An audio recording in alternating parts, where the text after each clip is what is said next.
Okay, so I guess we'll bring this meeting. Welcome, everybody.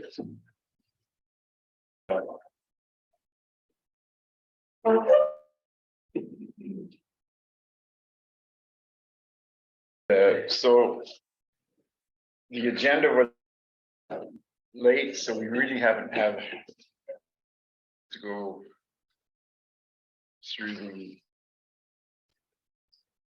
the minutes. So I think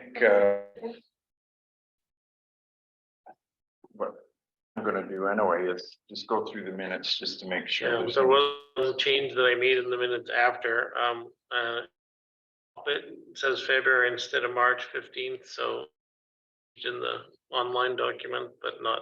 Okay.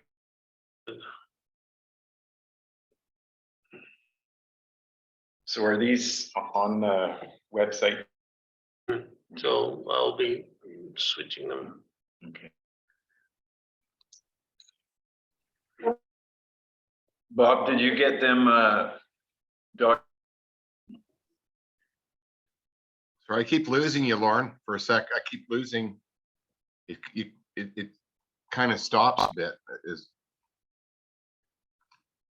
You get the minutes on your, He got a direct email. Yeah, email. he did.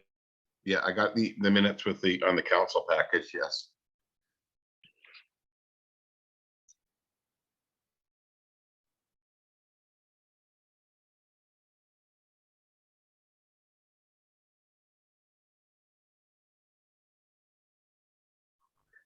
I think the Wi-Fi is glitchy today because it keeps sort of stopping for like a few seconds and then starting up again.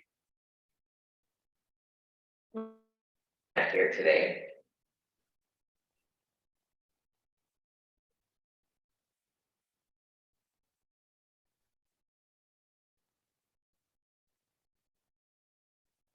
Yeah, I know they've been testing everything in the region because they're having problems. Yeah. So Okay, so just some business. The AED is registered and the training is going to be a week. Oh, yeah. And I also installed a thermostat inside. So the operational is from about 34 degrees. It'll turn off at 55 or somewhere, which is what is needed.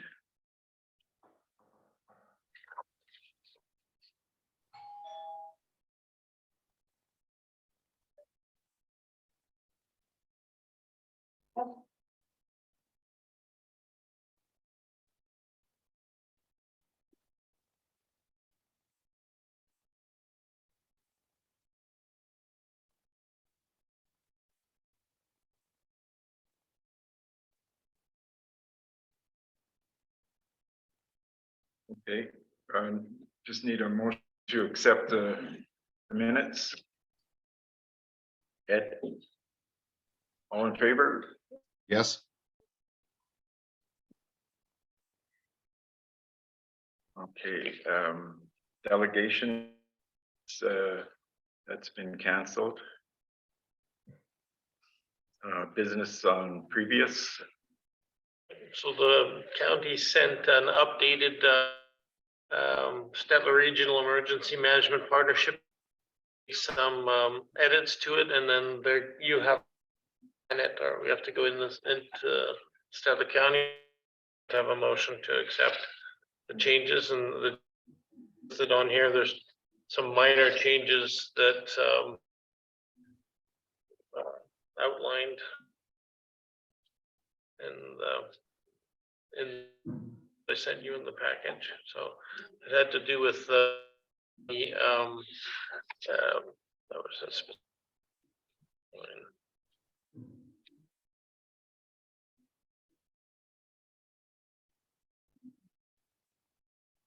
we went all over them change at the meeting. Yeah, we did go over them at the meeting, so this is the latest sheet.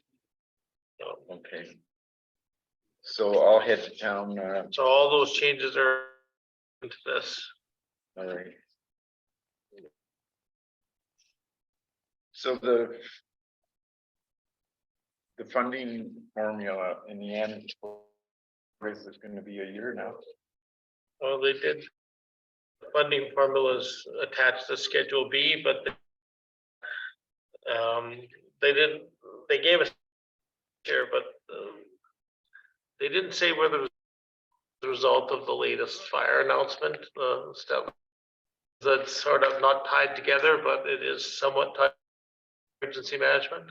Right. The fact that the town of Stettler is no fire agreement, so they haven't quite figured that out. It's gonna take a while to probably gonna take better part of this year before they unwind the whole thing.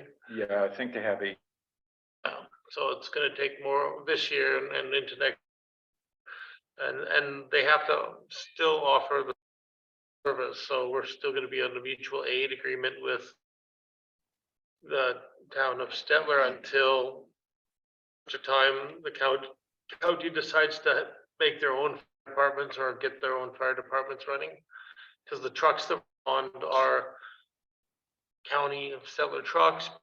Occasionally, they also send a town of Stettler, obviously not the ladder truck, but they do send the county truck for rural response. end up joining with, our fire protection will come from the county of Stettler. That's who we will be joining up with. County. Well, Because they have eventually, yeah. the dump truck that the town doesn't use and, you know. The tankers. The tankers and. So the town will be their hydrant system. Fire suppressant. Mhm. Those have a ladder truck which will never leave the town, and they fire truck with, I think it's a large volume tank. Bigger truck, with the highest volume tank is the county truck. I don't know if four-wheel drive, but it has to be, you know, they've got two tanker trucks which they may put other inside the county, because Denalda has a hall actively used, but they will have tanker trucks in different locations. They have some interest up at Denalda for opening up that hall again. Yeah, Denalda, Big Valley and Bymore as far there, but I would think the one that's gonna there would have to be one fairly close. yes, it most Or likely Stettler. will be not Erskine, because then most of the volunteer firefighters both Do will we know, be. do we know that for sure? Well, we don't No, know, but most of the volunteer firefighters that exist from the county or the town will be the same firefighters. You're not gonna get a new batch. So they'll either respond to one hole or the other, depending where the call comes from, and it has to be close enough for those volunteers. Put it in Erskine, that just means they've all gotta drive that much to get in the truck for the response on this. So that's all logistics they have to figure out, and that may or may not, probably won't impact this in the short term, because up on the emergency management, but obviously together, and it was everyone on Stettler Fire Department still part of the regional emergency management, but they're just gonna be part of the future fire services. And the biggest problem like is gonna be the fire. Because it's the underwriter gonna let you have a fire department. Yeah. Well, How yeah, many? they do now. How many members do you have to have, like? Oh, yeah, lots of places have that now, but it'll come down to pay. So there won't be volunteers, they'll have to pay them for training, they'll have to pay them for their call outs. And pay them to compensate them for whatever, and pay for their insurance and everything else, So we can look for fire protection. I think there'll be an increased fee. And then the next thing is the press release that came out announcing the fire agreement to be dissolved. Right. So just so everybody's aware of that, and to ensure general public that we still have this level of coverage that we do today, and it will the next 18 months until the county has a formal and transition period. So nothing has changed from a firefighter perspective, but they may want to use our hall for storing a tanker, maybe not in the short run. It probably will, my guess. Okay. Okay. Question, is this something that that they're dealing with like municipal affairs and stuff to make sure that everybody has proper coverage? That's part of regulations is they can't let the coverage anywhere other than what it is now. And then they have to get their transition in order. In the town did meet a few times to try resolve, but there was no agreement on that, so.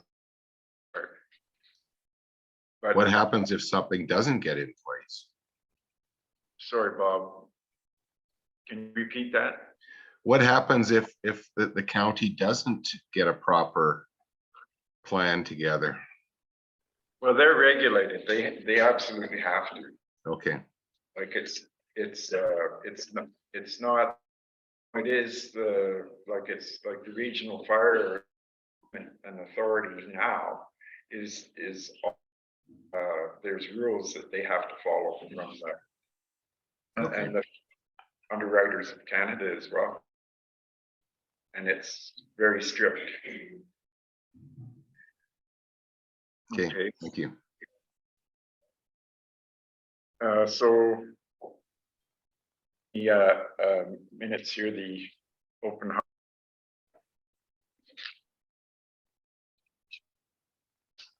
You know, the explanation where the money is and everything else. I think very well attended.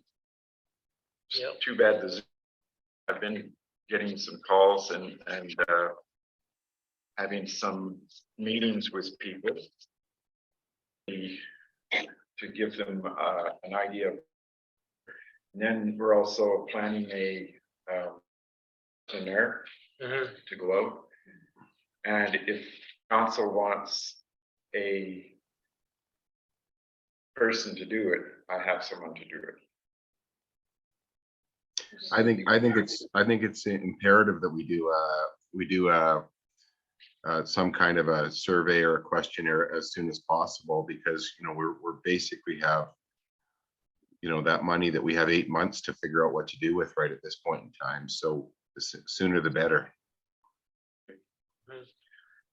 So you guys think about getting an independent person to put the questionnaires together? Yeah, Or why not? do you want it to come like? I think it's probably a better idea when it's independent. I think that what we do is, we give them the feedback that we have received at the open house or the town hall meeting, as well as other things that we've received in emails and things like that from the residents, and then get a professional person to put it together, because I certainly don't have any skills in putting a survey together. Okay, so that's what we'll do, and then we'll, yeah, can we have a motion, Bob, or I would do that? have a motion that we hire an independent contractor or person that to make a survey about the future needs of the community. The survey then would go electronic. Yeah. Okay. And then also posted on the website. And we would have to ask people name and address on there for response purposes. The entire newsletter mailing list as well. Right.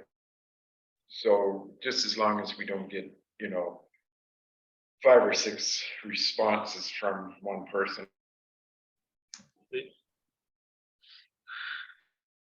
I'll get I on. think we can, we can ask them for their name. The name doesn't have to come to us. The name can actually go to the independent person so that we don't, so that to keep it anonymous or whatever, but that would allow them to, if more than one is coming from one address, then they only get one vote sort of thing. Yeah. Yeah, that's easy. So all in,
can you hear us, Bob? I can now, yes. So I lost you for a second. There's some Wi-Fi issues today. I think there has been all through the community lately, hasn't there? Yeah, there's been trouble. Okay. So did you take, if you want I would vote yes for the motion that was made there. Okay. Okay.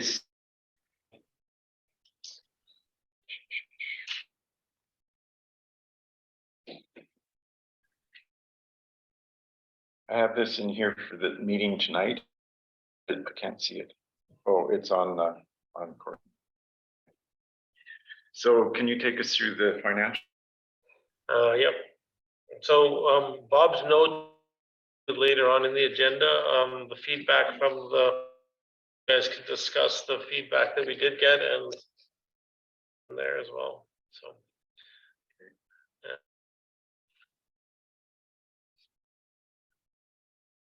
Okay, so the first one is the, your budget, because we just do a budget department now. If you guys want more detail, I can do that. Budget summary by department and where we are as order, and overall we're at 18% of the entire spend for the, as of now, but 28% of our paid. So those requisitions are the school requisitions, seniors requisition, and the requisition, the emergency emergency services, and so we're just a third of the way through, and we're over a third of the way. Everything else is 1%, 2%, 3%, except for that item, and then in Parks and Rec, there's spent in there. So So then some of these requisitions are quarterly though. yeah. Quarterly. The seniors, we get half in the first half of the year. Quarterly after the second half of the year. School requisition, we get quarterly, which is $2.99 divided by 4. So we get in the ballpark of 5,000. Yeah, about that. Yeah. So those requisitions, and then the other ones are smaller requisitions, like 10,000. Pay that once a year for the emergency stuff. Okay. So that's that. Any questions about where we are year-to-date budget? No, I looked through it all the checks and stuff, and I was okay with it. The cap, anything, we spend a minor amount on services, and that's the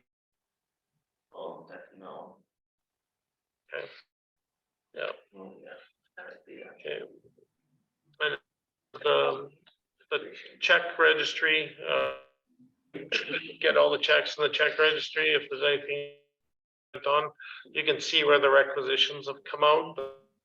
24,000 or just about 75,000. Their housing authority is 26,000. The Van Electric bill came in for redoing the lights in the home. It's gone out and to get cost recovery on the and a big item. Obviously Chapman Rebec, we got invoice from the lawyer for County Road, contract lawyer, and then of course we've got the invoice from Ocean Sands for the first quarter for the office space and stuff, and then So that's just pretty much it. question on that road agreement, that go, that been fired back to the county again? Are For you which, sorry? from Suzanne? Yes, she submitted it back, so it's that she requested or she asked. She's sending that back to them, so Okay, hopefully that'll get signed well, by both parties. It really depends. yeah, hopefully, We're getting closer. like I'm, the tanks, sucker truck is now back to $300 because they can. Well, they will take half. put the road ban on July, and usually they do a spring road ban. July, that's when the roads soften up, but Yeah, this is the seasonal, yeah, seasonal road.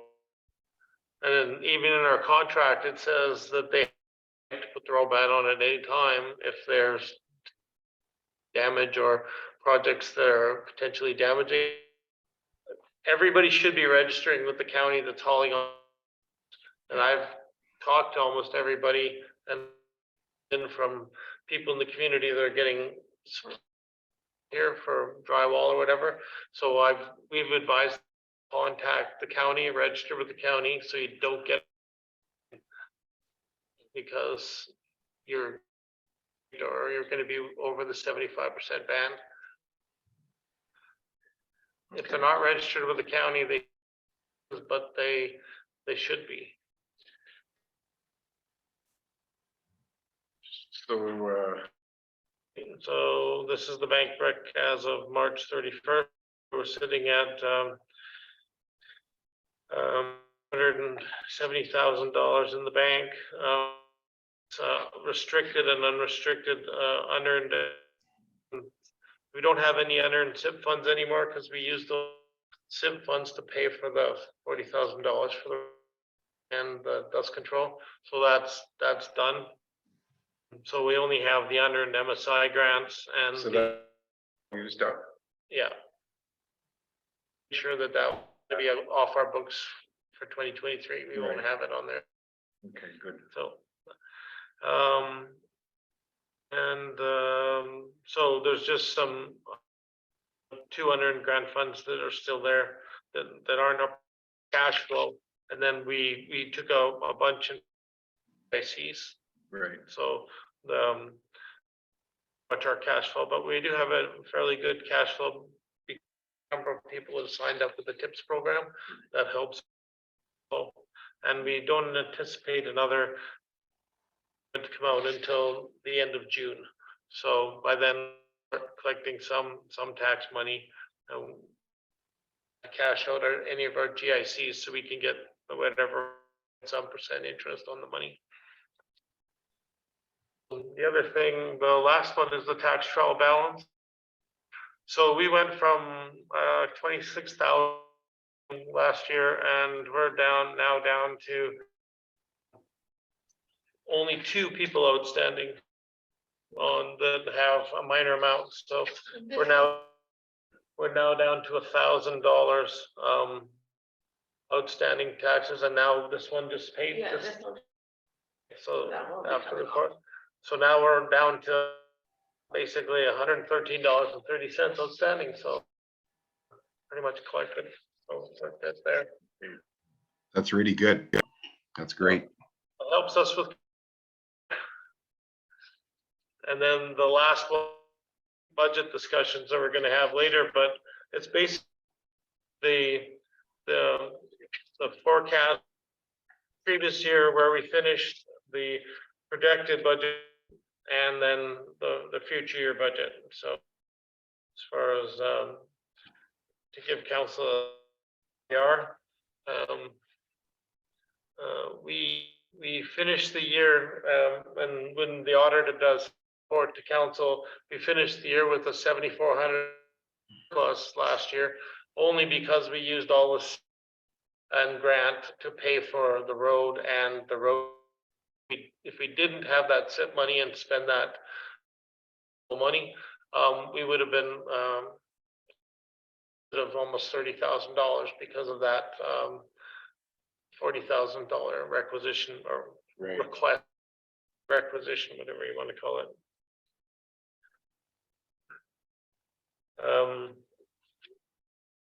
So, I mean, we're going to go through this more in more detail later.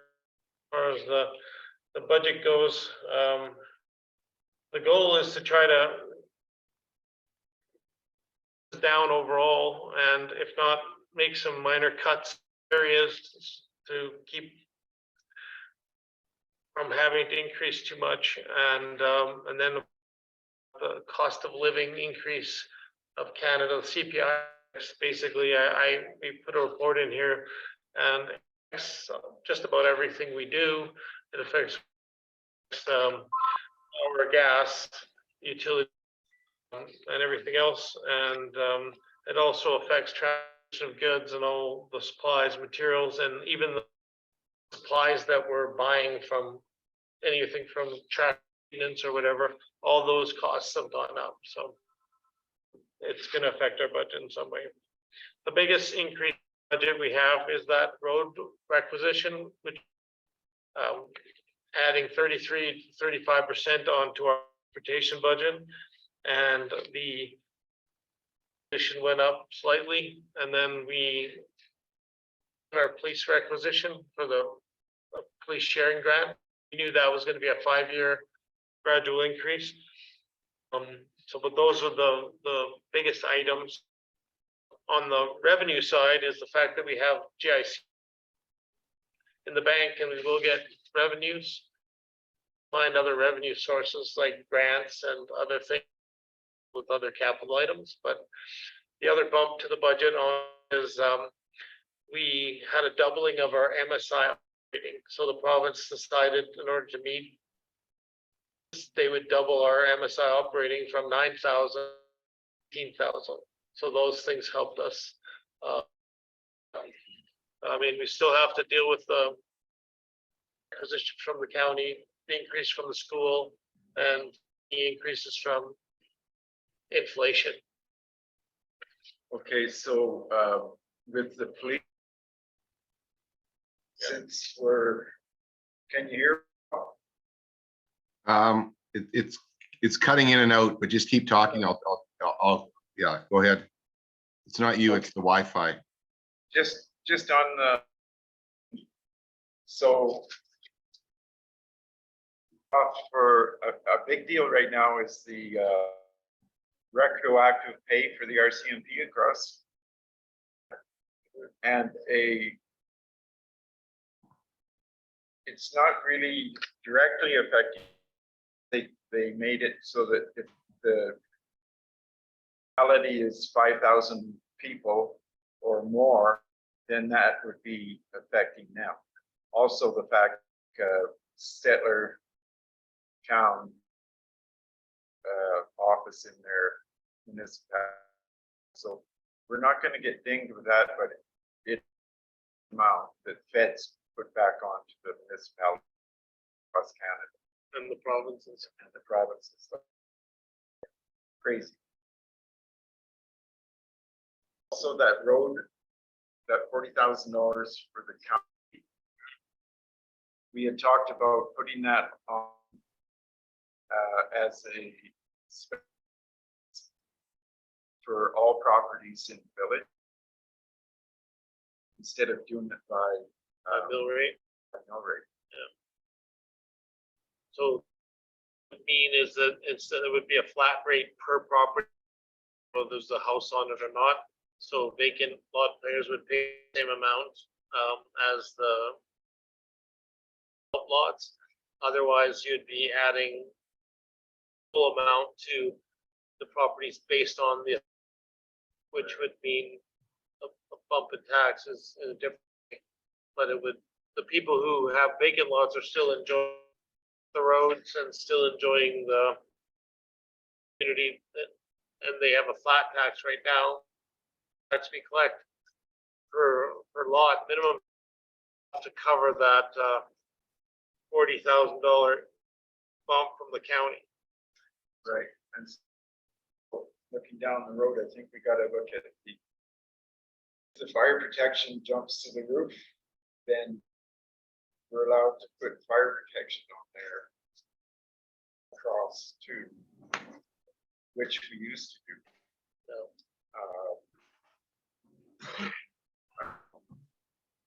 These expenses that are going up, do not know about the Stever Waste Management. well, I budgeted a little ahead, incorporate that, but I don't know what the final alley is gonna be. We're paying now is around 16,000 or something. Put 18 in just for this year's budget, but it could go as high as, Well, if it's calculated, another formula that was kicked around, going to 30,000.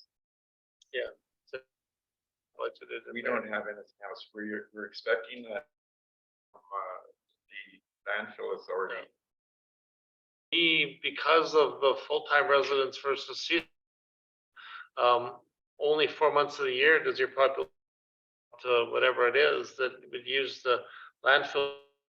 But it's based on a per load, so we per load rate, as opposed during the whole on a rate for operating the whole land. It's based on the population that is supposed under census, but a lot of people aren't here in the winter. I mean, and that's 8 months of the year, so we're being billed on a full year based on population and or So And- the new motion meeting from the fire or from the Waste management was small cabins, 2 per cabin or house on season months out of the year, and we're supposed to be getting a letter. Too bad it was passed without any much discussion because the member from Sands and White Sands weren't at the meeting. So I don't know what happened there. It's. But, I was never ever sent any agenda or anything. yeah, that was a mistake by. Because they don't have the appointments to the committees.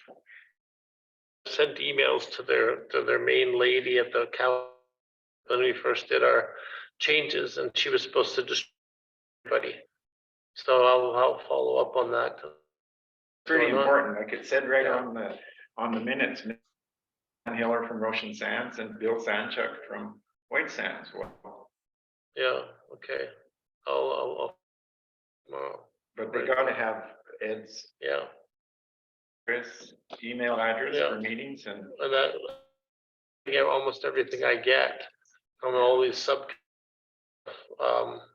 when I get them, but they didn't forward that Yeah, one. I guess what'll happen for the increase will come to us and we can, as a council, give it. Mhm. But, the formula was based occupied properties and, there was 3 different sections to it. I got it somewhere in here. But what it did basically was take our census Mhm. from 2016 and 120, it was a little more than double. So residents or 270. But I don't, this new one's gonna do, like, we could get hit hard here. The new one is based on the 300 lots that are developed. Again, Well, there's a combination of things that number of developed lots. yeah, but that's not the motion. Okay. They changed it Hmm. at that last meeting. So I don't know, I guess we'll have to wait. Okay. Oh. So we need a motion for the. I'll move that. All in favor? Yeah. Yes, Okay. Council reports, Bob, you have anything? no, I don't have anything this month. Okay, did you attend ambulance meeting yet? I haven't, no, they haven't, I haven't, been invited to one, so do they have my email? Was there an ambulance meeting? Because I wasn't invited to one. Well, there should have been, it's generally the same day as the fire meeting, which was kind of the end of March, so we got to look into that too. Yeah.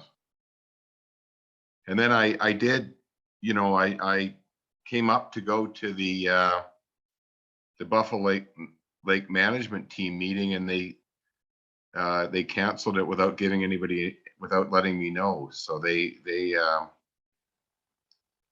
I some of ran these- into the chairman, Bob, pardon me?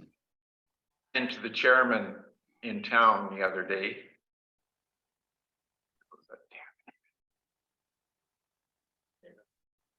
I ran into the chairman of the management team the other day in town.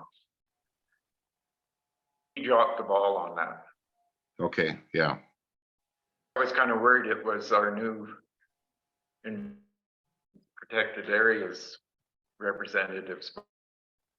So there will be another meeting coming. So he Okay. apologized. And okay, yeah, there was a representative from the county of Stettler and as well as, well, Brenda Knight was there from the county of Lacombe. Yeah, So Macomb County had a representative. Yeah. it's a pit. Anyway, thanks for doing that. yeah. Betty?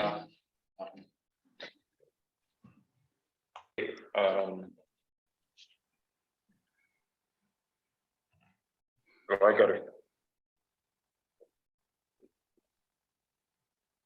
list that. Let you know, the Water Commission, the Shirley McClellan Water Commission has received confirmation for 90-10 funding for $160,000 to do the phase 7 up to Roseland. The problem is there at this point, Roseland and Bulf are not sure that they want to have the water line go there. But the commission is going to have some meeting. That's the, Yeah. So I don't know. I don't understand. That's the information. okay.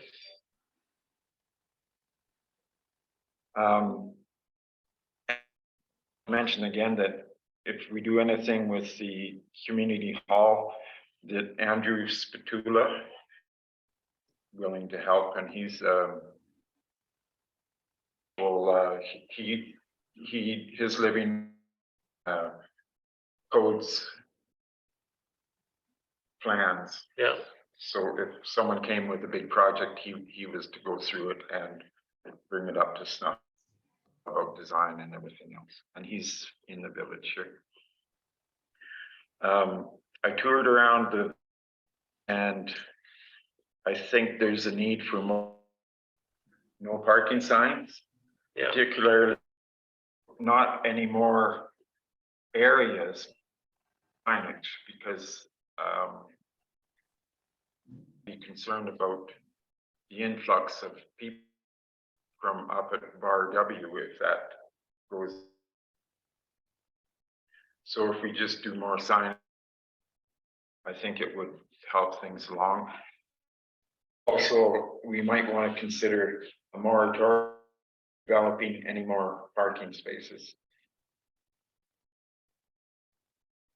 for being, until this thing gets figured out.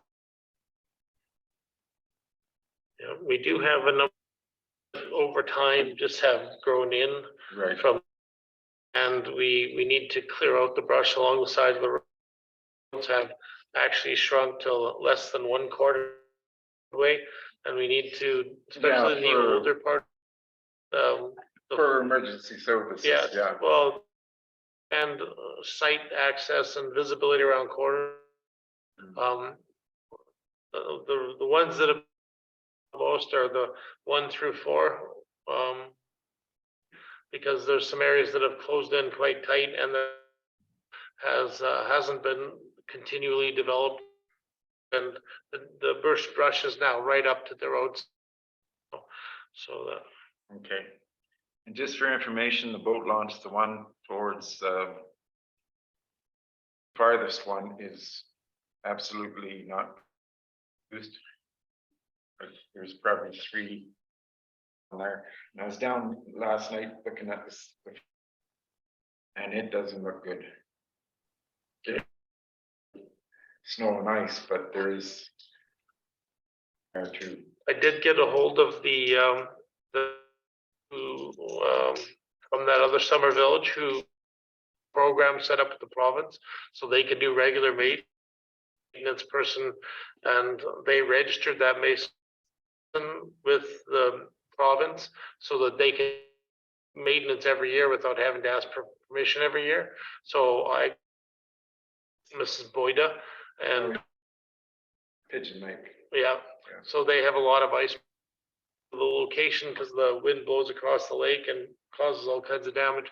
So I've talked to her, and so I've asked her to share all her contact so we can get everything set up here. And I'm with Craig Teal at the county, the plan of all of our previous applications for launches and federal approval. So I'm going to be working with him because it's in the county for us to have active boat launches that are working properly. If they do go ahead with future development, then the boat launch is going to be absolutely. So he's willing to help out with that process and the plan. I've also talked to Tagish Engineering, who has been approached to do Roshan Sand boat launch as well as the environmental approvals for apparently in the past. They did a report communities about the boat launches. They also did some work. I'm not sure who did the work on the county, but Craig Teal was to the boat launch they have at the county and find for the process. So Craig Teal, the planner, help us. So Okay. So in the meantime, the ice is gonna go out within a month. Somebody, your boat ramps, both ramps, or what do we do, fence it off and go back in? well, we have Up for getting sued again. well, But you have to look at it the way we blocked off. We got no choice to the water to fix anything until No, that's what I mean. 1st of July. So to protect ours, we just fence it off and say ramps closed.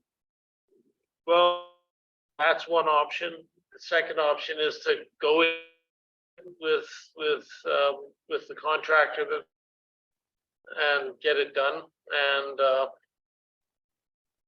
just fix it as a repair temporarily. And then we have warning signs, use at your own risk. The third Yeah, but option that is, doesn't work when somebody I know, dumps their, they sue us. well, they didn't That's sue what's us. They're seeking, they got paid by their insurance companies going after our insurance companies to get compensated. but it's still in process, so, the third option is to get for an emergency repair, and the fourth option is process and do the DLO, and then get built into our leak. That gives us full access to the lake to repair anytime we need to. So those are. So it's our turnaround, the mean, with any option. Okay, we tell the public. You can't anything because the environment and areas have to be involved in this. Okay. Well, when I did the last one, it was federal departments and 2 departments. So And it's you gotta gotta get carry them out to the government. It is, so, and it's difficult to have to get that twin mission. Like it was Transport Canada, Fisheries, Environment, Sustainable Resort, and then there was another provincial, that was involved. Rules, so if that is not safe, or danger of having someone's put, I think we should call up, rollers put on each one. Last year, well, we put in barriers there and then. That'll just put the fence across. Can you guys pull the mic a little closer to you guys? Lauren and Ed? I just suggest Bashaw Concrete to come out with their, up a bullard on each one if they're inoperable. Because we can't put the public in a position where they're gonna equipment and then also we end up in trouble financially. Yeah, if we keep allowing stuff to happen, you know, and the boat launch isn't safe, nobody's going to insure us in the future, you know? Do it to the public. I mean, it would be ridiculous. Because if the damage is under the water and some people it's there, even people from out of the village and they're back in there and take their leg off or something. Right, we have repaired properly with the larger stones and deeper, it won't be impacted by the Yeah. ice. Or we build an inland type marina option, which we can do all the earth side the lake boundary, but then when it comes time, we just have to allow the water to come in to the inland marina, but then you gotta worry about circulating water and, you know, and you gotta worry about land space. Conversations. So those things ongoing have to with be Craig discussed. Yeah. So, I mean, inland marina, which I've showed you guys examples of all those, they don't need to ask for permission to fix boat because it's protected and anything they want to. It's actually outside the boundary of the lake shore, but the opening has to be maintained every year. But they did over in the county on that side, and that's what they do. Pigeon Lake and Sylvan Lake, Gull Lake. Parkland. They've got Parkland. 3 in Gull Lake. So that's an option, but that has to be engineered with proper application. But you don't have to go through the departments of the 2 federal government, 2 provincial departments want to touch the water because the water is actually in the lake. Right. So that's the consideration, but in the, if that first boat launch is not operable, Yeah. we gotta close them. We got. and use part of that boat launch that's completely wrecked to other ones, so at least we have one working boat launch out of. I mean, that's just a short-term fix. Like, Yeah. I mean, The other one's like. No, I don't. Okay, so I guess. So can we we'll- legally do a short-term fix here? Sorry. So- We lost you. So we can, there's a way that we can do a short-term fix here that's legal and within the rules of Environment Alberta? Yes. But it's not worth taking a chance. them open so people might use them. In my, that's pretty strong that way because it's just, it'd be our fault. Right? Yeah, if you don't put a barrier up, well, last year we put up temporary barriers and people just picked them up and used it anyways. So this year, if you guys want to do that, we have to put up some permanent structures until. So, I don't, it's disappointing. You can't take the risk either. Yeah. I think we'll have to keep the first one, Let's look as you go first. and see what happens, and then as soon as we know, then block them both off if we have to, and Don't then you wait completely to see the damage on both structures?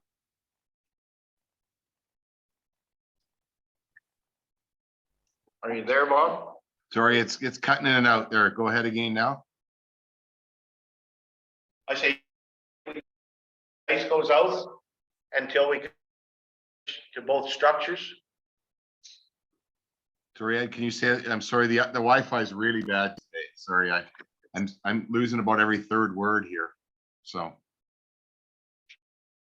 I'm gonna invite Cody out to the site because he's responsible now. Boss, and he can fight with Craig, help us expedite getting to go through the whole process. Craig, our old application to see if there's anything maintenance privileges under the old application. So hopefully that was in the old application. The whole process again, because that could take a while. Get permission to go ahead from code. We got public liability issues. Is the to go in the water. Yeah, so that'll be up to him. Yeah, if we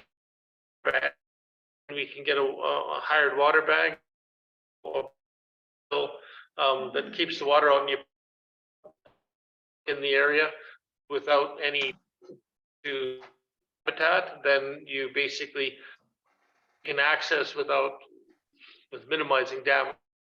Those water bags are used all over the place for, you have to get in up to 2-3 feet, and we can extend it out, 30 or 40 feet, we can out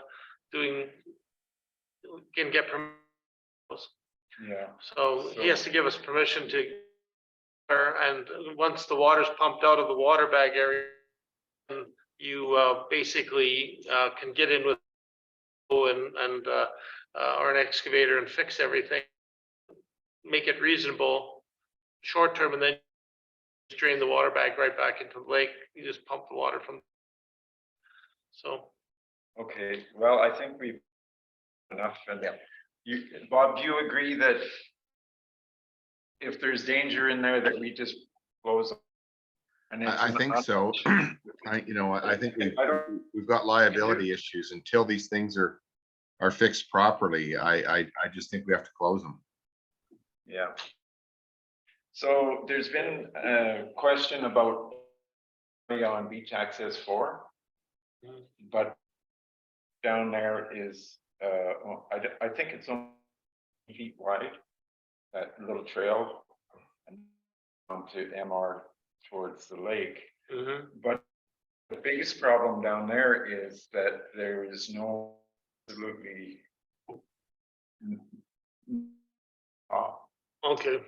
So I guess we would consider it and put it on hold. Okay.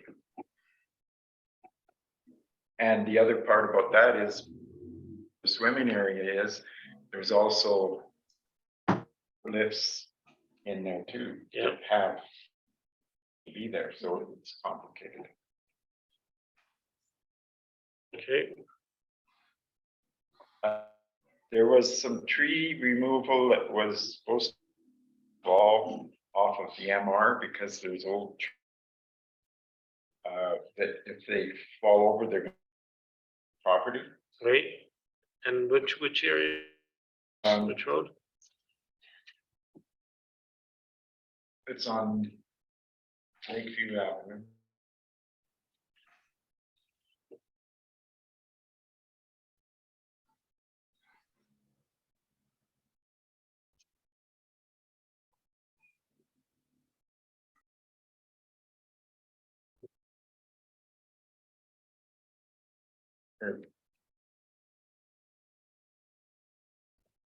Number Number 10, Lakeview Avenue. like, I'll put his phone number. we'd like to send a letter to the residents, asking them if there is any dead trees and or leaning trees or trees that are damaged, if they can let us have to sign an agreement with them in order to access the, if sometimes it'll be on their property, other times it'll be on our buffer. So we can go in and clean those up. So we have to get permission off by the residents to go and take those falling, whatever trees out. Yeah, these are on AMR. Boulevard, or which could be on either side. We just gotta, if people want us to do it, then we'll arrange, come in and then, you know, stop. Well, apparently the outfit in contacted, but They never, I don't know what happened there. It was a communication thing.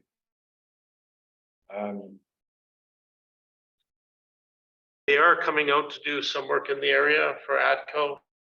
And if they come and do us at the same time, we'll get a. Yeah, yeah. Okay. Yeah. Fit is at the. Walker. Oh, Walker Street Service, okay. Cause they were here and did quite a bit of private over the winter. Right. Okay.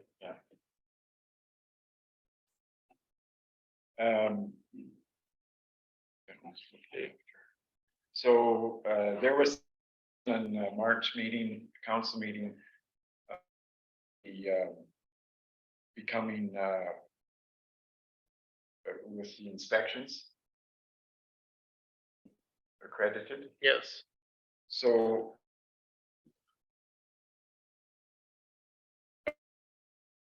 department in Edmonton was contacted. So if we do that, it means that any company can come in here. You can't RJD. well, they would assign the inspection company and we would request that they assign. So that's how it would work, but it does open inspections if they want to have, and then the next comes here, they, or anybody contacts another company to do the work, they can do that. So if Sherwood Park and they got a good relationship with an inspector in Sherwood Park, call them and they'll come and inspect for them. Right. So it's not, we would lose the revenue as well, because if we did that, so it's on hold. So, because we, some offsetting revenues, so we're gonna get just to get the paperwork done, just all the paperwork at year end. So if council wants next year's budget, we can. It's up to you guys. It's like Leanne, it's closed off the development. So if we have, the more inspections we have, the more inspections we have, the more cost revenue we get. And the revenue that we get is the revenue that we, the expense that we have. So at this point, it's viable. It just, somebody has writing that test and taking the course and whatever. We just have to, because we only have like, so there's really nobody else is doing it. If we're not accredited, all we do is issue the. We issue the building permit and then building permit, it says contact the inspection company and IJD like it is today, or it could be company, and that report has to be sent back to the development office. Because she keeps track of it all, and then we get a check file, and then every year we have to put a binder together and the report. So would the village still have the plumbing and the gas and all of this? Would you- Possibly not, and then that's the question, because there was a lot of, it's like the fire department it's not a simple, we just say we're done. There's an unwinding process from the whole thing. So if we opt out, we don't get, it just stays with the inspection firm like Permit Pro or whatever. And the only thing we get copy of is the development. And that's it. We don't take deposits, and they're required to give the report to us. Final report for the foundation or final report for the house, deposit back. So we do have some control of that. So they'll still have to be inspected in order to get their deposits back. But we don't have any revenue or the inspection process anymore. So, So that's ongoing. yeah. Bob, muted here. Mute himself. Yes, Bob? you did, yeah. Okay. Sorry, go ahead. No, Okay. it's okay. Noticing you're muted. Yeah, I just muted, there was just some noise behind me, so I muted it. Go ahead. Okay, so there was something brought up at our meeting about the beach access at the end of Front Street, so I know it's been worked at a couple of times. The hill, Yeah, it's too steep. yeah. So if we don't put a stair system in, that people will fall down. And there was previously, and it just never got done, I guess, so. Well, problem with stairs down there too is that people, their equipment down there to repair their dog and pull their dogs out, like the quads and stuff. Because they're not going down there unless you make it or something, and And that's beach access 1, the beach access 2. two. Okay. So it's up to council, we could stair that's only 6 feet wide. And then we can have a trail beside it, and the stair will, You'll have to come and look. yeah, I It's know. gonna take it's- significant. Yeah, but that's up to council if they want to put that. Yeah. There's different ways you can have an earth railway tie type stair with treated, yeah, so treated, timbers instead of railway ties, but then you have an earthen system that it's low enough that you can drive up and down it, but at the same time, it's safer for on, depending how steep it is. So Okay, that's an all, anyway, you'll have to come and have a look. yes. It's, I know we walked it last summer when we walked. Up. I mean, it's all a the lot better access. than what it was, but there was. Yeah. Okay, Okay, so. Just fees that are going where seniors housing road access. That's yeah, that requisition. hard on the budget. And I have here is that looking for a pathway on the boat from the Waterfield station Yes. down to the boat launch. Keep the families off for walking down there, because not every down, even if there's speed bumps, some don't care, they just come to barrel through there. So they are basically going on the grass side, and a lot of that, Right, and then or the option is part of the roadway and expand on that and have a drainage way and places where it can drain off the road, part of the roadway, and have it adjacent to the road. But that would mean you wouldn't be able to tell the difference between roads. So one is more expensive, one's less expensive, one is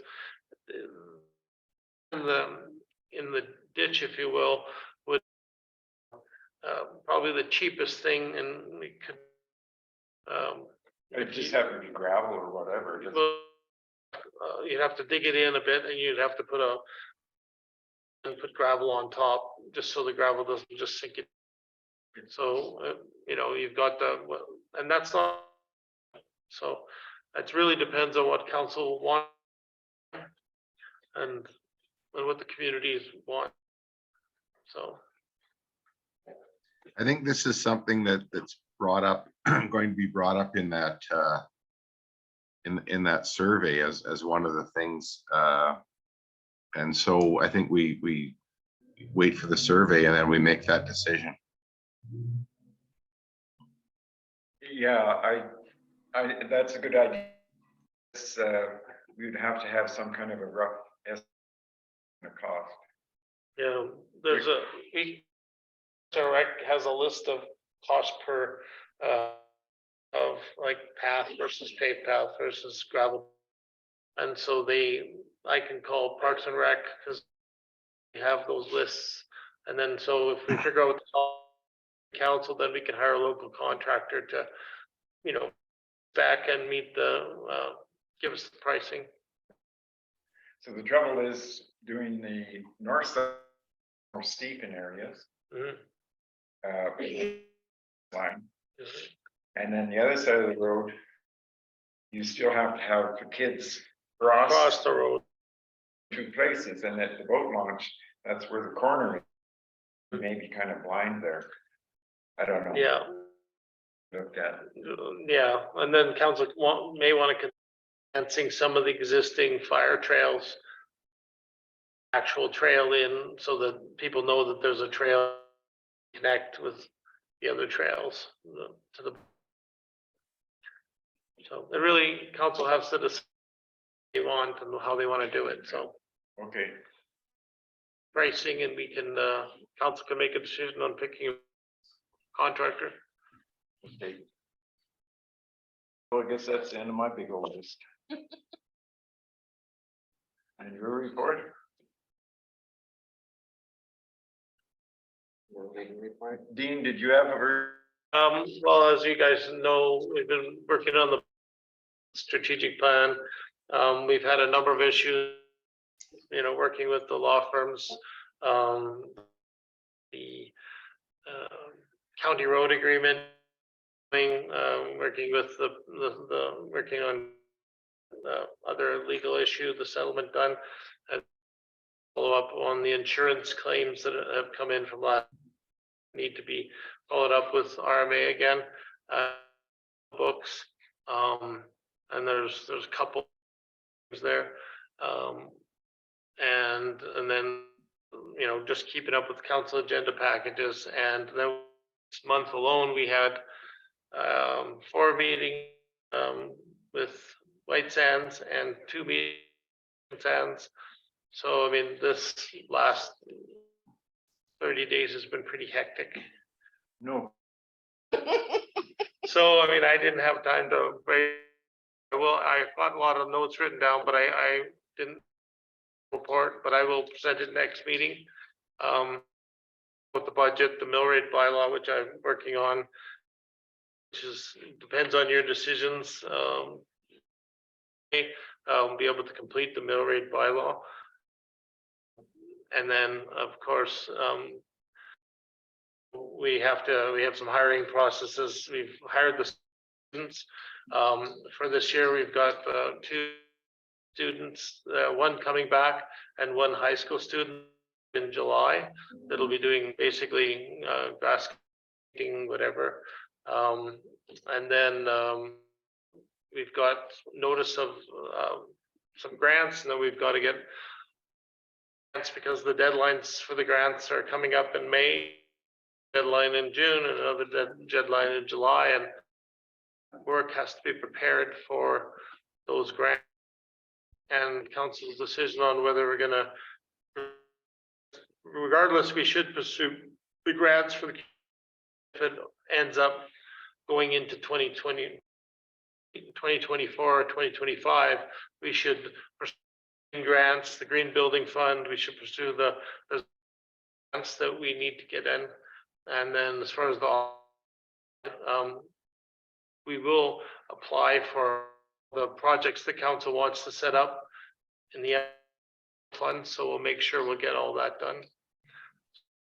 Depending on what your decisions are, that's easier.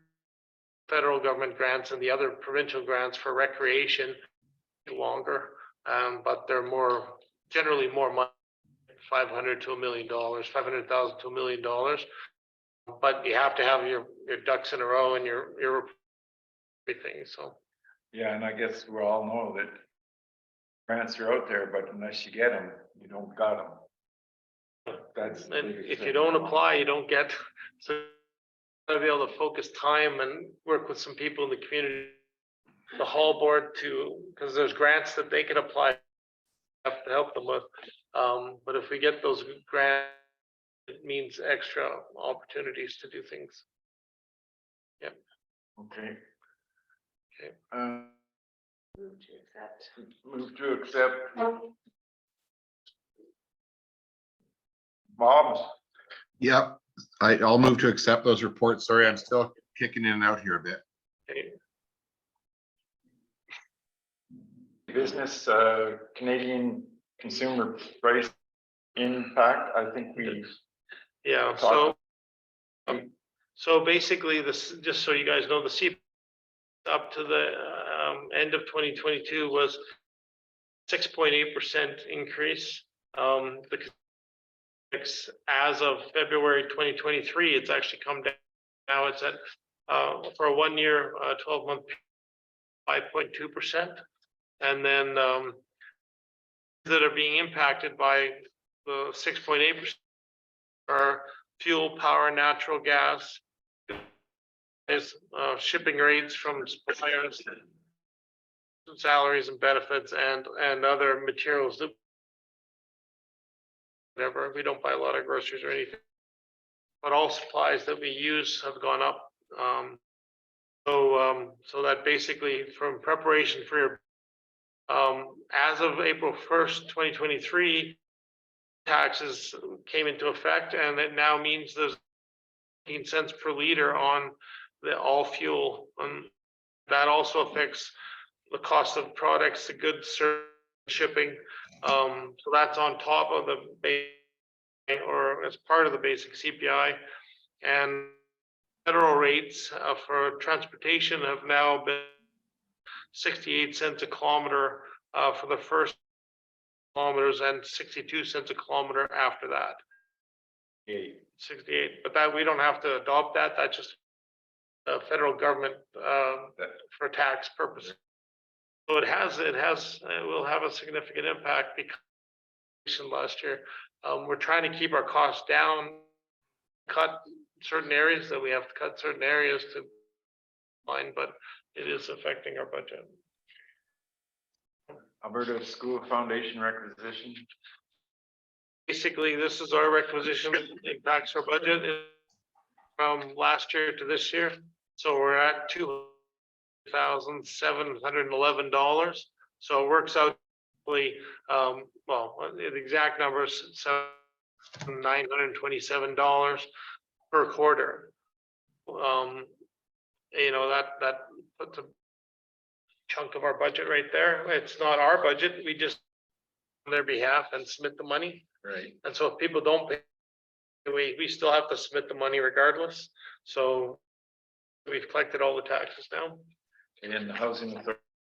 There's housing authority went up slightly. It went up, as you can see, it went up $100, $850, so $30. It will impact us. To the other requisitions we get, not just the $40,000 road requisition, but in the next year or two are going to go up. When we already know about the solid waste management, but I expect else to go up. So over the next couple of years. So with the housing authority, $54,000. Yeah, 50,963. When you look at, Up from 53,130. so the village of Big Valley is Yeah, and it is gone up largely because assessment has gone up. Yeah, It's because we've had growth. We've had $3 million in growth and so they continue to increase our position based on our increase in growth. well, that's the way it is. Is this based on total population or like including non-permanent residents? Equalized assessment. Well, Okay. It just seems kind of funny because there would be a higher chance that somebody from Denalda would use this than many of the residents of White Sands, right? it's been the concern, actually, and we weren't a member of the housing authority in town. Mhm. And it was pretty well mandated by the province. Join them. And that's the way it went. Yeah, It out at about, I don't know, $1,000 a year. But Could you lean forward, Lauren? no, it started out at $4,000 a year or somewhere in that neighborhood. It's 54,000. But the problem they also have with the housing authority, like they've got a lot of vacancies too. How many do you think? 37. Oh no, there's more than that. Yeah, Well, I know they've been taking out quite steadily here in the last little bit, so. I got a meeting tomorrow night, so I'll find that out. Exactly what we have. you know, I don't know if you want to throw it out there again, but like in Paragon, for example, Mhm. there's empty ones in there. There's not too many, I wouldn't think, because that's they got the one. But they should maybe consider, like when there years ago when it was first built, self-contained, Mhm. and it could be rented out. Like That was brought up, over but it 50. was brought up, but there was a lot of backlash on that. A lot. so the big thing, Bob, is that the province decided to give all seniors housing provincial requisitioning powers, meaning on the equalized assessment of all the communities within their jurisdiction. So, you know, they can choose whatever they want and get approvals for their development. At the end of the day, the requisitioning power relies. So if they have any shortfalls in their budget from rents, onto all the communities within their jurisdiction based on equalized assessment amount. So that's why our costs going up and up and up as the community grows. Equalized assessment, we're now the third largest county, other than like County of Stadler being number one assessment town, and then us, and then Roshan Sands.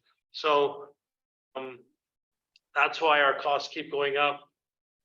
We may or may not use their services. We have no choice. So ultimately, there's nothing we can do about this. No, and I guess the only one that the housing authority really owns is Hard Haven. So West and Paragon are government property. I don't know, it's a thorn in our. Well, yeah, And it doesn't seem right to me, but if there's nothing we can do about it. there's They nothing do to do. apply for provincial funding for all of their buildings and structures. So technically, even though they're separate entities, they are provincial government run buildings, except the municipalities make all in the operating expenses of that agency. I mean, for a community our size, to pay 20 years ago was unheard of. So Okay, policing for the summer bill, we did discuss that somewhat. Yeah. Is that record? It's now done. Very clear. $245, and this is, I think, of the 5-year set of increases Well, each year. And what did they forecast? Do you remember? I don't have that. well, I don't, 5% per year, something like I that. thought that's what her. And it doesn't equalize assessment. It's based on population and then a bunch of other things in the formula. So And shadow population, I suppose. population does impact because their calls are summer calls, not winter calls. So that's when they have to deal with the issues.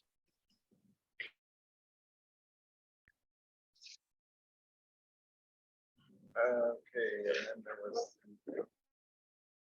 general budget, capital. Well, we've got the,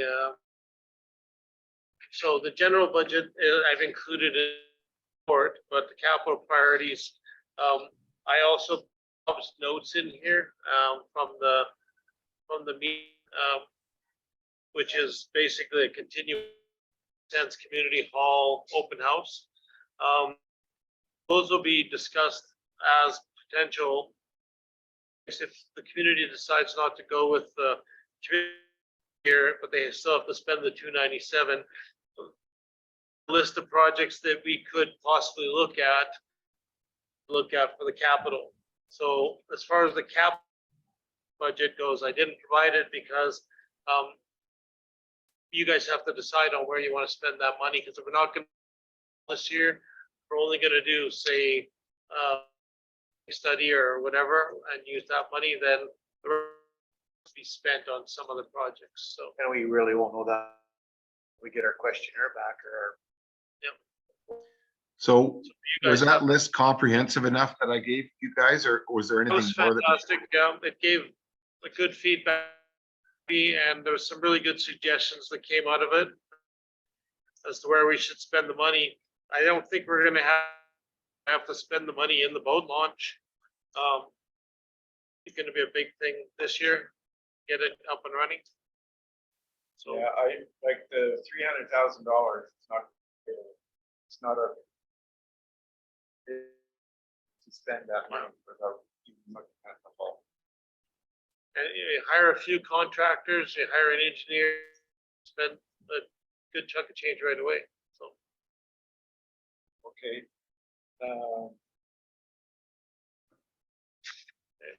Community planning.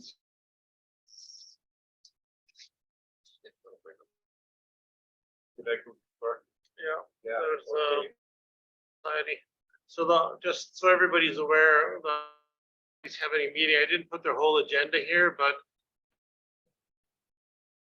on April 22nd at 10 a.m. If anybody can attend, set up Zoom so people can zoom in if they want.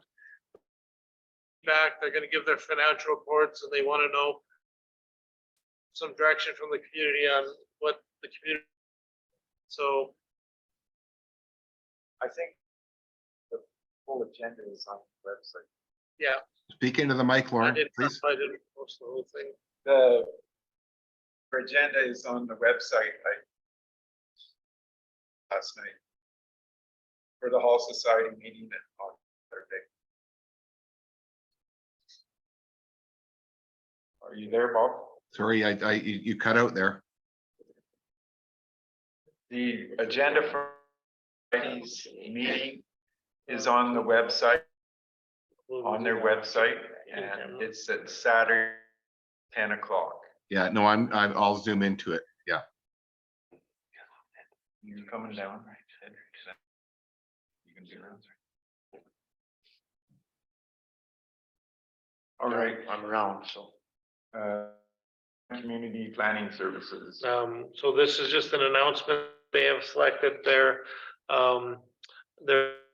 director, and even though we don't use them as our Leanne, we're still part of the planning service, so we do use this.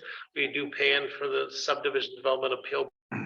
Also use them for our GIS mapping hosting, so they host us now that the town of Stettler's not doing it. So have as big an impact on us requisition. We're, you know, they have a new director that now that Craig joined the county, and they've got a new individual. That's it. Okay. Red tape reduction. Okay, so this is available if you want to go online and click on it. It's part of the red tape reduction government act portion of it is that under this new red tape reduction, municipalities can now any outstanding fees, including bylaw, any fees and services, and they can, at the end of the year, they can apply it to collection. So it gives the municipality more authority to collect monies outstanding. And part of it, because a lot of the, So what, that, just briefly, well, enforcement, if there's animal control, any outstanding fees, so RV okay, okay. permits, mooring permits, any permits that we issue or on behalf of the community, or any fines that we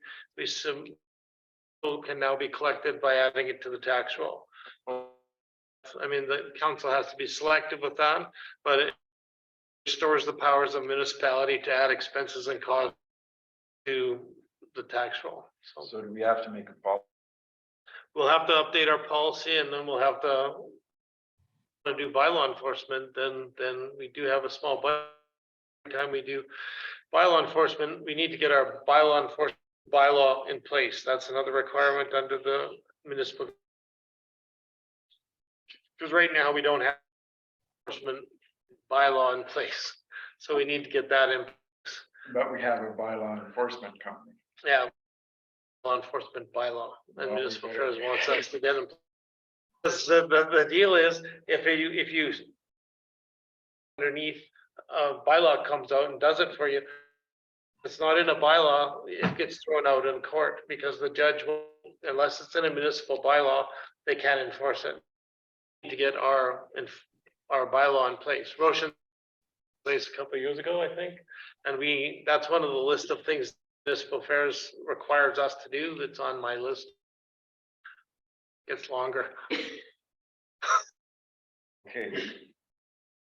so we So need to that's get. pretty, I'll bring that back, and we have to review what we're going to enforce. If you guys want to enforce anything, the one thing that was golf carts and kids on golf carts, that's a highway traffic thing, but we can also enforce it through our bylaw. Fireworks is enforced through our fire bylaw, but it can also bylaw enforcement bylaw. Parking is it can be added, but the problem is out of town parkers, it's tough to enforce, but with bylaw, then we can go through the provincial collection process that way. So, but it has to be in place to do it. so Red Deer animal control stuff, but they can't touch parking. That's to the license plate registry. So the only company that can do that is the commissioners out of. Yes, now who do we Right. use in Roshan? I think we use a company. We can also sign a contract with the county and get their bylaw enforcement. They would. Not though. No, I know. But anyway. So just for your information. And Ed, if there's a dog complaint and they come out and look after it for us. It still costs the village $1,000. And that. And if it does go to court, they just do it anyway. Well, we gotta have this other Depends what damage the Bylaw, dog did. yeah. put together, Yeah. okay? So, you know, Okay, I'll look into that red tape reduction thing, that's interesting. So Bar W Resort Open House, yes. 6 o'clock in Stettler And they're gonna start at 6:30. And it's from the develop. I don't know if there will be any county presence, maybe Red Peel, because there's some information on their website that isn't true. Few mistakes. So, like how to the Red Willow Lagoon, well, they're not gonna do that because it's, But they will eventually open that up. so that on our road. Or was that just a typo? They have to open it up eventually. No, I mean, that's what RW was proposing, but they didn't know themselves. Oh, Red they Willow do. was closed. They knew. Yeah. Oh, yeah, Okay. they do. Excuse me. So this IBI group, that's by the people that own the property, planning company out of Calgary, and in order to present a county, they have to address all 9 of the deficiencies that were complained about last time. So this is the first step of, one of them is to provide a public open to the community to give feedback. So they have all 9 of the issues. That's why we're doing the road study. That's why about boat launches. That's why we're talking about all the deficiencies identified in the last time and development was started. So now they have to go or the whole thing will unravel again. So that they have to do as part of this process. This is their open house to start the process. The county can't even accept any proposals from them until they've gone through this, all of the county has to work with them on all of those 9 deficiencies in order to go ahead with any development process. So A Okay, little different than before. a little bit. so the traffic node study grant was approved. Yeah. $75,000. Yeah, so we'd made a commitment as a grant based on our population. I think it was $13,000 if we didn't get the grant. So we did get the full amount, 70. They've tendered it out, and the tender came 45,000, and there'll be added engineering services. We'll be having their kickoff meeting at May, the day before our council meeting. The county and the Ocean Sands and White Sands and the engineer, which is, we'll be having a Stantec Engineering was awarded. And they will be having a kickoff meeting, start the road study project, and it'll probably go from May 16th to the end of September, and then they'll present a report to all 3 communities on the results of the road study. It'll be off-season and on-season study of all traffic use and all the roads connecting to what they call the South Shore Growth Node as in the ICF, where you guys identified South Shore Growth as. That is, they received the grant. And then the next item is the scoring for the award of the South Shore Growth Study, traffic study. And you had a question, Bob? No. Okay, so the next item is an evaluation. So there was 5 evaluators, Craig Teal, myself representing both communities, and the road manager, and I think the director of public works for the county, and they did the proposals and scored each proposal. Of course, the proposals end up, because there was 3, I didn't get 2 votes, I got 1 vote, but we ended up and the price was really close as far as the WSP, which is by the village of Ocean Sands. The scoring the county representation, so they ended up awarding, even though the price was slightly lower with Stantec, they to the county engineer. So that's where we are. Okay, study What the Okay, hell so- is that? We were, by the province, we were required to joint use study, with the planning agreements put in place with the school division. So if we touch boundaries, we only touch by bus route. We were required by municipal affairs to have something in place, and generally, we would send one representative, and the county does the planning and stuff, and they get money from the province to do this, and it was supposed to be done by this year. However, they've extended it to June 10th, 2025 to get these, because remember the do Right. intermunicipal planning, and there was money to do that with the school division, so we can let We them never know. went and- There hasn't been any, as far as I know, Well, there was an invite. right, but nothing's happened since. That's why the municipal minister has extended it 2025, because there's enough stuff on the plate, bodies and school divisions to deal with. We don't have any schools, so we're not doing any planning for schools in either community. But we do bus kids, and there will be, as younger families move in, there might be more need. Other than that, our planning is limited by anticipated growth, and that's it. So we don't contribute other than giving information to the county and the work with the school division. So, And the Camrose Casino closing. yeah. So, yeah, this was too bad for the rural fundraisers for small communities.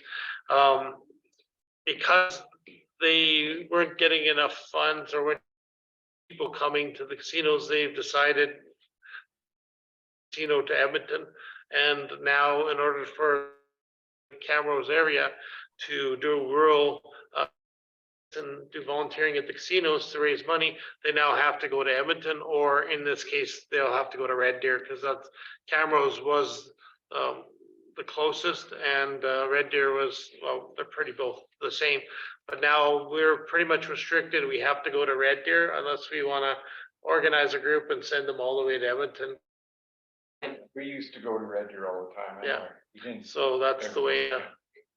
So it's disappointing that means that it's a hit to rural communities, because they can no longer simple way and a close way to go get funding for their projects, or to raise money for operations every second year. So But they are putting another casino in Red Deer in I think one of the Cambridge. casinos in Red Deer is moving to just north of, Oh. Downtown, it's The moving one- over oh, to. north of Sylvan Lake, Yeah, because that just did moving there. it, that's what they it said. was purchased by one of the First Nations, in Rocky Mountain House area, so they're moving it north of Sylvan Lake.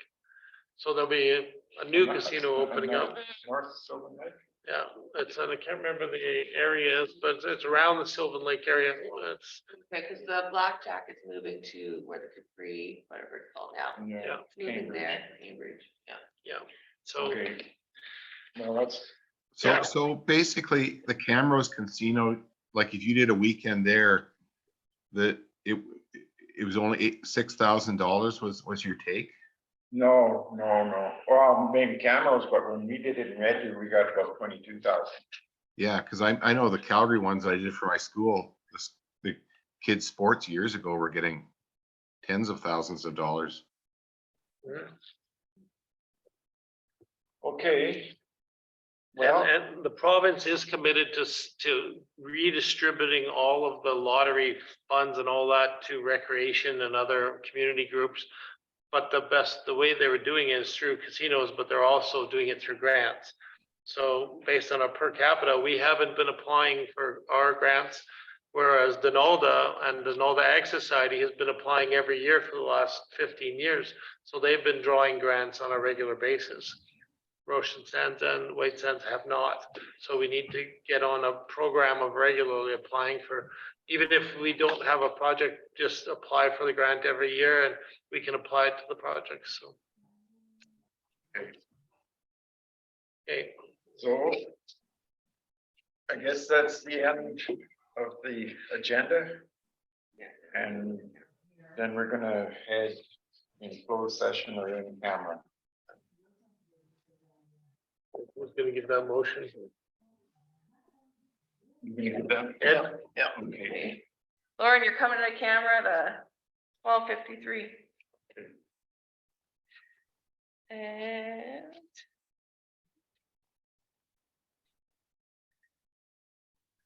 okay, And we need the two motions. and two motions. So the first motion is moved by a counselor or mayor to accept a 4% increase of the 2023 budget due to the Canadian Consumer Price Index (CPI).